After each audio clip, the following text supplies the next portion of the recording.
Këngëtarja e njohur e muzikës popullore Remzi Osmani ka vendosur të marrë pak kohë pushimi larg angazhimeve muzikore për t'ju përkushtuar familjes së saj. Destinacioni i përzgjedhur për këtë fillim viti është qendra e njohur e skijimit në Bullgari, Bansko, ku familja po shijon të borën. Përmes rrjeteve sociale, Remzia ka ndarë me ndikësit momente plot dritë dhe gëzim. Në fotot e publikuara, ajo shihet të rrethuar nga personat më të dashur. Vajza e saj Riola, djali Hamza dhe nusja e shtëpisë Gëzimja. Familja duket mjaft e bashkuar dhe e koordinuar, duke shijuar çdo moment në ambientet piktoreske të qytetit malore. Vëmendjen kryesore në këto pushime kanë marrë padyshim nipërit dhe mbesa e këngëtares.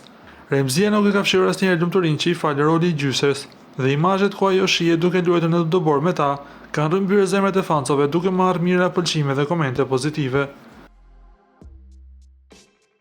Nga ana tjetër, na duhet të rikujtojmë se Remzi Osmani është shumë afër fansave të saj, duke i mbajtur të angazhuar dhe të përditësuar për çdo detaj të jetës së saj, si profesionale, ashtu dhe asaj private. Ju lutem klikoni tek butoni subscribe për të marrë të rejat më të fundit nga showbizi shqiptar.